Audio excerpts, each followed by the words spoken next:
princípios de disfunção oclusal. Exemplo, contato prematuro e uma nova restauração.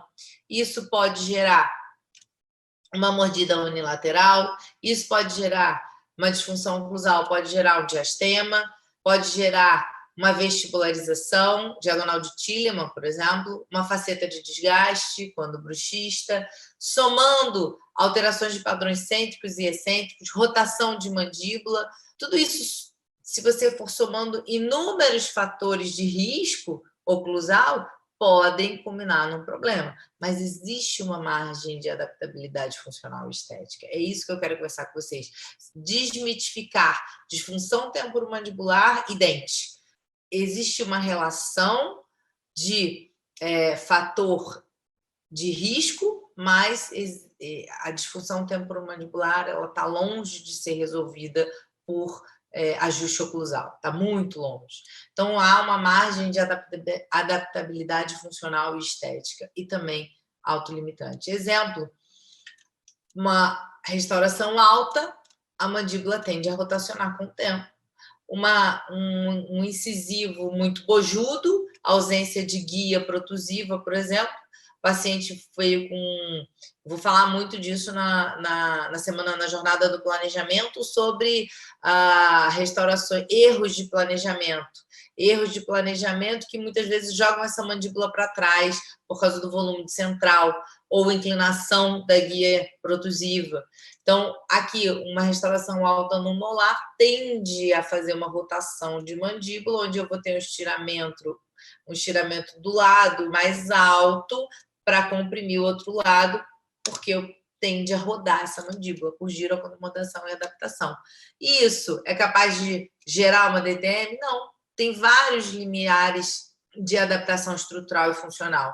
Então, tendências degenerativas, alterações de vitaminas na infância, hipovitaminoses atuais, capacidade de produção de colágeno, hipermobilidade articular, fatores genéticos, alimentação. A gente conversou bastante sobre isso.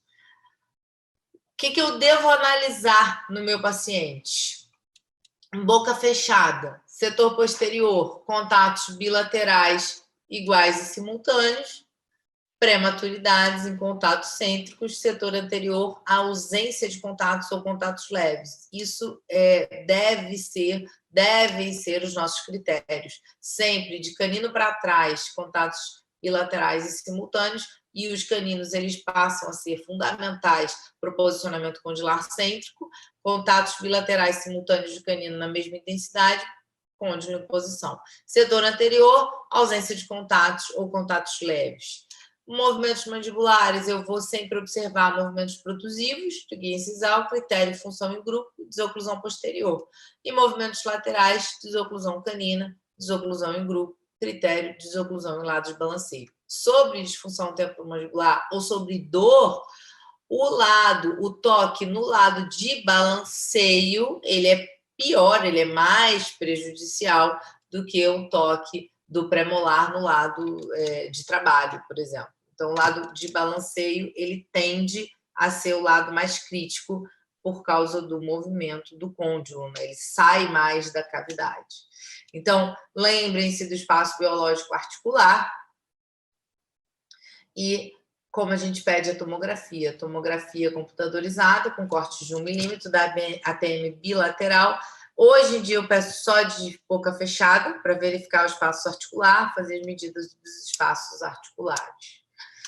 Aqui o nosso questionário que eu falei para vocês. E relembrando, gente, como examinar isso na primeira consulta? Palpação, questionário, ele é fundamental. Imagens complementares, dependendo do que a gente vai ver no nosso questionário. E a nossa placa diagnóstica. Depois que a gente posicionou ou não o dente no nosso planejamento, posicionou a mandíbula, a gente vai falar sobre isso quarta-feira, as posições da mandíbula, compartilhou informações precisas. O que é compartilhar informações precisas? Você que está me acompanhando aqui até 10 horas da noite. Compartilhar informações precisas é onde eu vou posicionar a mandíbula, qual o tamanho do meu central, fluxograma do nosso planejamento para o técnico inserar, Deixa eu achar aqui para vocês o nosso fluxograma de planejamento, que tem relação com as determinantes oclusais, uma vez que eu determinei posicionamento de mandíbula, determinei tamanho de central, volto lá para o meu fluxograma, vou mandar para vocês, me cobra, puxa a orelha, manda inbox, pergunta, esse feedback é muito importante. Tamanho de central, aí dependendo do tamanho de central, eu tenho que ou não fazer alguma reabilitação inferior, porque eu tenho transpasse vertical e horizontal adequado.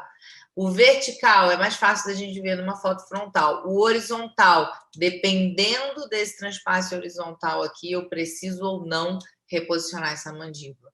Então, são 5 determinantes variáveis que nós precisamos informar para o técnico o que a gente quer dessas determinantes. São transpasse vertical, transpasse horizontal, curva de Wilson, curva de Spee e plano oclusal.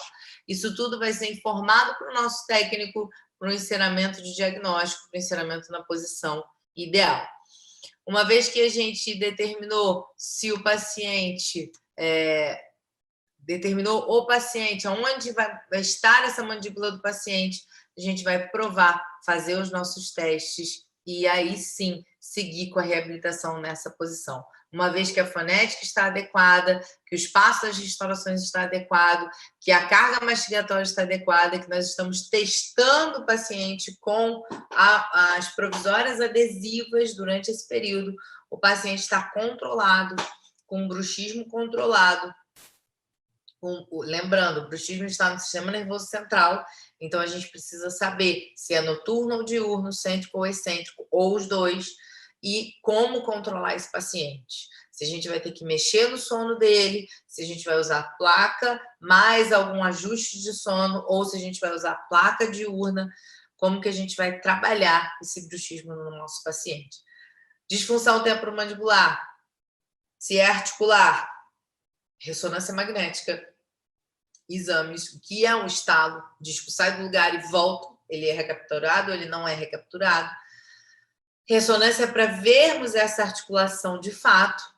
Depois a gente vai controlar a lubrificação dessa cartilagem, pensar aí se vamos entrar com algumas medicações sistêmicas ou não, e o nosso grupo de apoio dentro de um tratamento de reabilitação integrada, né? Então, pessoal, inclinação de incisivo, articular ou muscular, se eu vou reposicionar essa mandíbula, se eu vou reposicionar esse incisivo, todo esse protocolo de bruxismo, todo esse protocolo, esse passo a passo, me manda mensagem, eu vou ter um prazer enorme de mandar para vocês esse questionário, para que você tenha essa visão multidisciplinar dentro do seu consultório.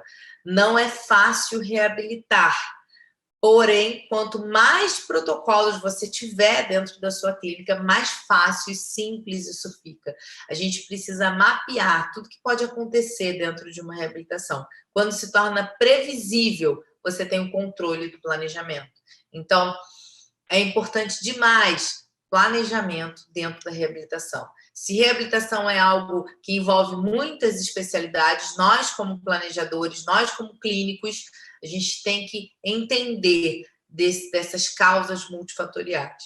Quando eu registro ou não registro esse paciente, quando a articulação ela está inflamada, os tecidos estão inflamados, quando isso, o que é um estalo, tudo isso dentro desse cronograma do planejamento. E de forma simplificada, os questionários vão te ajudar demais. Entender um pouco de sono, a placa diagnóstica, quando você entrar nesse passo a passo, nesse ritmo de planejamento, em poucos meses você já vai dominar bastante sobre esse assunto, porque é muito comum na nossa clínica diária. Quanto mais você enxergar, mais fácil vai ficar, quanto mais conhecimento, mais fácil você enxergar esse grau de diagnóstico dos seus pacientes.